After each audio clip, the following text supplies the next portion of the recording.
O Flávio Dino, Adrilles Jorge, bate recorde. Bate recorde no quê? Inquéritos contra adversários. Eu achei que você ia falar recorde de peso. Não. Ele bate recorde em pedidos de inquérito à Polícia Federal. O levantamento, um levantamento pesado, mostra que o Ministério da Justiça solicitou 78 investigações neste ano. Foi feito pelo Globo, por meio da Lei de Acesso à Informação. Ele requisitou à Polícia Federal 78 inquéritos na instauração, desde que assumiu como ministro. É um recorde. No terceiro ano de Jair Bolsonaro, o Ministério requisitou da Justiça 58 inquéritos à Polícia Federal no mesmo período.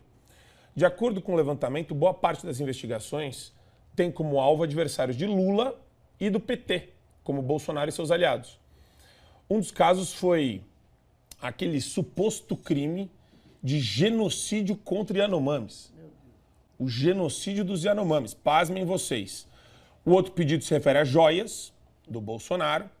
Terceiro se refere a uma declaração de Eduardo Bolsonaro em ato pró-armas, que a gente comentou aqui, né, feita, realizada em frente ao Congresso. Então, esses pedidos, eles têm uma conotação política, mas vejam só, né, a gente estava falando sempre em autonomia da Polícia Federal. A autonomia da Polícia Federal, por mais que você tenha 58 pedidos na gestão, no terceiro ano do Bolsonaro, você já tem 78 no do Flávio Dino, a questão é como essa política, né, contaminou também o ambiente do aparato burocrático da Polícia Federal. Esta é a questão. Né? Olha isso. Aqui a gente tem uma afirmação do Marçal Justem Filho, especialista em direito público para o Globo. É inegável que as autoridades políticas, tanto do governo Bolsonaro como do de Lula, tenham atuado para combater frontalmente os adversários políticos. Se isso envolve algum abuso, somente pode ser avaliado caso a caso. E daí eu discordo do Marçal Justem Filho, Adrilles, porque você vê a conotação política aqui de maneira escancarada. E o Flávio Dino nem esconde isso. Ao passo em que, na época do Bolsonaro, você podia ter uma ou outra investigação que fosse relevante, mas nunca com a conotação de prender e nunca com o apoio excrescente do Poder Judiciário nessa constelação de interesses. Não, e a questão que se coloca é que a maioria desses inquéritos pedidos pelo Flávio Dino são absolutamente esdrúxulos. Eu lembro, por exemplo, da afirmação do Eduardo Bolsonaro, que ele compara um professor que doutrina a cabeça de uma criança com alguém que está inoculando uma droga na cabeça de um usuário. Uma metáfora, uma símile, uma figura literária. E ele fala como se fosse apologia ao tráfico de drogas. Ou seja, é uma coisa completamente esdrúxula que o Flávio Dino quer, é uma coisa completamente parcial. Um ministro que deveria ser absolutamente imparcial pelo próprio princípio da justiça, equânime, equilibrado, estabelece o próprio Ministério da Justiça como uma arma, um arsenal para a destruição do inimigo. E ele sente exatamente um ambiente favorável para isso. Você tem um judiciário leniente em relação à destruição do inimigo, como diz o próprio Barroso, que querem destruir ou destruíram o bolsonarismo. Você tem uma grande mídia completamente parcializada, que não faz o ofício de jornalismo, criou-se uma militância política, ideológica, absolutamente incisiva. Você tem um Congresso completamente silente, acovardado e omisso. Então ele aproveita o Ministério da Justiça, o aparato do Ministério da Justiça, para perseguir inimigos e, sim, aparelhar a Polícia Federal. A gente tem que lembrar que o primeiro ato de autoritarismo explícito do senhor Alexandre de Moraes foi proibir o Bolsonaro de nomear o Ramagem para a chefia da Polícia Federal aqui no Brasil.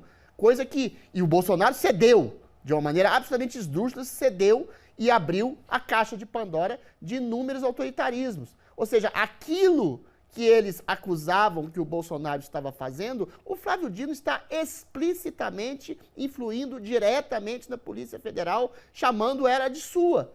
Ou seja, você cria exatamente uma espécie de Stasi. Stasi é a polícia da política da Alemanha Oriental, a socialista, que perseguia as pessoas. Você tem um aparato judicial favorável à destruição do inimigo. Você tem uma polícia federal cada vez mais aparelhada. Você tem todo o Ministério de Justiça atuando em desfavor do inimigo, em vez de estabelecer um princípio de justiça, que não existe mais, porque a jurisprudência da perseguição, a jurisprudência da censura, a jurisprudência da prisão ilegal é dada pelo próprio Supremo Tribunal Federal. Então você tem aquilo, que é o modelo de uma ditadura perfeita, que você tem uma injustiça oficial, um casamento demoníaco entre o STF, que abdicou totalmente dos princípios que regulam a equanimidade, o equilíbrio e a serenidade da justiça e passou a perseguir inimigos políticos, não só pontualmente inimigos políticos, mas toda a direita brasileira, em conluio com o Ministério da Justiça. E com o apoio da mídia brasileira também. Aproveitando, bom dia, Fernando Holliday. Buenos dias. Para manter o cabelo assim, você raspa toda semana? É a coisa mais fácil do mundo, passar Não, mas Não é, tá mas demorando pra crescer, na verdade. Você passou a assistir. Não, Você passou faz máquina, 2 não? semanas já. Ah, olha só. exatamente. Interessante. Tudo bem com você? Tudo jóia, tudo na paz, tudo certo. A meia do Homem-Aranha, gostei. Hoje é o Diferente. Homem-Aranha. Meio hipster. Um pouquinho. Ó. Disruptivo. Holliday, tem um negócio aqui maravilhoso, uma entrevista. A Cris, ela tem um canal, o canal do YouTube da Cristina Grêmio é maravilhoso. O que ela faz, o que essa mulher trabalha, Drilis. Você reclama de trabalhar, mas a Cris, ela tá no Oeste Sem Eu Filtro. tô trabalhando tanto com Ela ela. tá no Sem Rodeios Eu comigo. também. Ela faz de manhã, ela tem programação de manhã no também. YouTube dela. Não, fora o que ela escreve de coluna, o que ela faz de coisa. Eu tenho 4 colunas por semana. Mas você reclama, ela não. Ué, lógico. Ó. Você reclama muito. Ela entrevistou um dos presos políticos do dia 8 de janeiro, que foi um homem que foi a Brasília a trabalho, na véspera da manifestação, que terminou com a depredação lá dos prédios. Ele está produzindo um livro e um documentário, Holliday, sobre as manifestações que aconteciam por todo o país. Ele sequer se aproximou da Praça dos Três Poderes, não participou de manifestação alguma, mas viu e registrou tudo, de longe. Foi dormir no acampamento do QG do Exército e acordou preso. Passou 70 dias na cadeia. Ele prefere não se identificar e a gente tem um trecho da conversa que a Cris fez com ele, da entrevista dela com ele, um preso político do dia 8. Nos levaram então para o segundo corredor de aproximadamente 30 a 40 metros de comprimento, um corredor largo de aproximadamente 4,5 metros de largura, com vários policiais penais de um lado, enfileirados, e cada patriota de frente com cada policial, inclusive policiais femininas. A ordem foi: tirem a roupa. E aí, Cris, eu nunca imaginei na minha vida ser tão humilhado. Nunca na minha vida eu imaginei que um dia eu fosse passar por tanta humilhação. Ordenaram que nós tirássemos a roupa.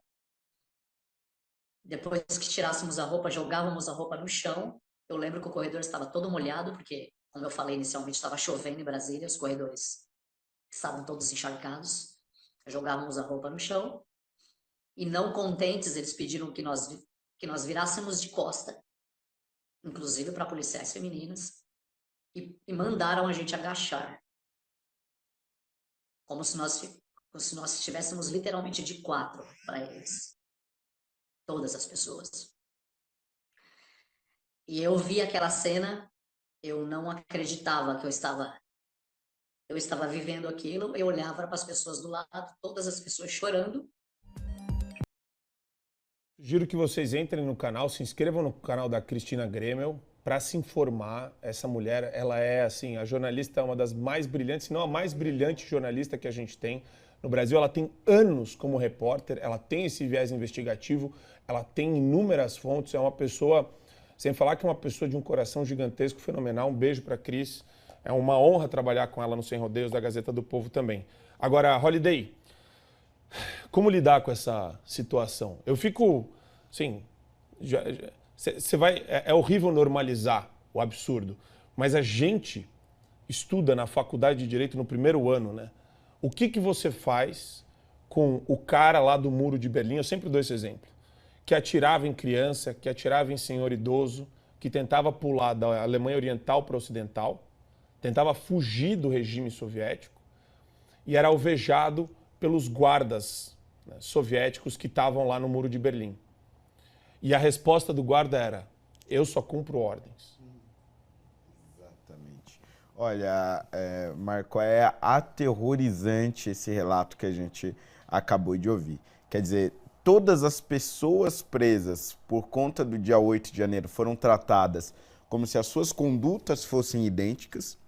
não tiveram as suas condutas individualizadas e todas essas pessoas, mesmo aquelas que ficaram distantes da quebradeira, ficaram distantes das invasões dos prédios ali na Praça dos Seis Poderes, tendo que passar por isso e tendo que passar por uma situação de absoluta humilhação, de ficarem nus, pelados, terem que agachar em frente a diversos policiais, a dezenas de policiais, como se fossem os mais dos piores criminosos possíveis. Quer dizer, essa prática de você deixar a pessoa nua e fazer ela agachar, geralmente você faz isso porque nós estamos falando de pessoas perigosíssimas que podem ter armas ali escondidas no corpo, podem ter drogas escondidas no corpo, podem inclusive usar o corpo para esconder drogas e dentro da prisão acabar traficando. Não era disso que a gente estava tratando ali. Eram, na sua maioria, pais e mães de famílias, avós e avós que foram se manifestar, foram surpreendidos por atos de violência, outros que ficaram completamente distantes, estavam lá nos quartéis, sequer foram para a manifestação, apenas permaneceram nos seus acampamentos e do dia para a noite são tratados como criminosos de altíssimo grau. Veja, nós estamos falando de pessoas que estavam na prisão ao lado de assassinos, ao lado de homicidas, ao lado de estupradores, de pessoas que pegaram pessoas vulneráveis e fizeram sexo à força com elas, ao lado de pedófilos, de pessoas que estupraram crianças e estavam presas ali por conta de crimes absolutamente odientos, de traficantes que destroem famílias todos os dias traficando drogas pelo país, de traficantes de armas. Quer dizer, olha o nível da coisa.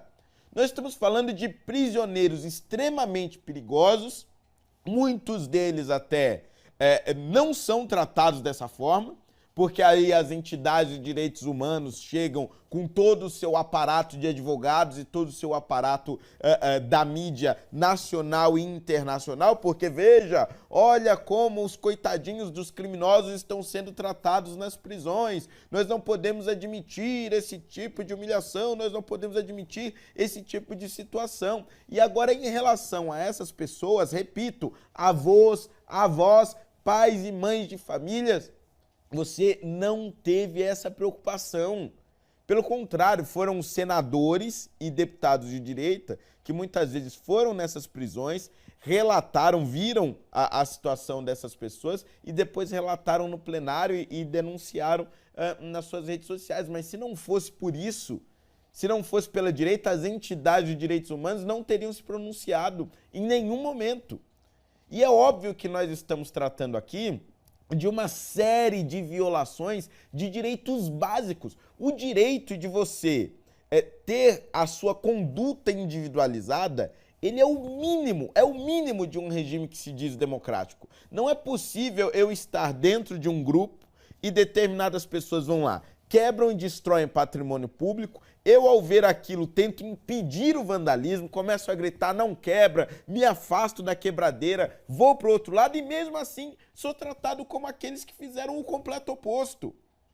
Isso é inadmissível. E depois ainda sou humilhado dentro da prisão. Esse é um dos relatos que a Cris conseguiu nos trazer. Mas eu tenho certeza, exatamente, que conforme o tempo vá passando, outros tantos terão coragem de dizer, outros tantos vão começar a mostrar o rosto e aí nós veremos diversos outros relatos, infelizmente, dessa barbaridade que aconteceu em Brasília com essas pessoas. Eu queria aproveitar esse tema ainda para fazer mais uma rodada com vocês. Depois de 8 meses, saiu na Oeste, a última mulher presa no 8 de janeiro conseguiu a sua liberdade. Na verdade, né? Liberdade não há, no ai. Exata, soltura. A Dirce Rogério deixou a prisão nesta sexta-feira, dia 1º de setembro. O ministro libertou a Dirce Rogério, de 55 anos, que deixou a Colmeia, prisão do Distrito Federal, depois de passar quase 8 meses na cadeia. Nesse reencontro com o marido, esse reencontro foi postado nas redes sociais. Ela é de Santa Catarina e foi presa no interior do Palácio do Planalto. A Júlia Zanatta comentou a revogação da prisão. Uma mulher catarinense, segundo ela, avó de 2 crianças com problema de saúde, ré primária, com bons antecedentes, 8 meses na cadeia. Acusada de? 8 meses. Tem cara que rouba, tem cara que mata e responde em liberdade. Tem homicida que responde em liberdade.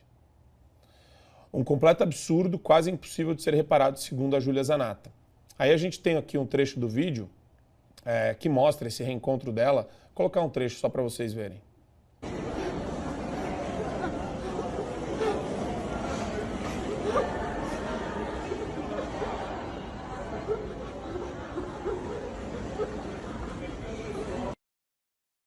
Aí a grande questão que fica, Adriles, é a seguinte.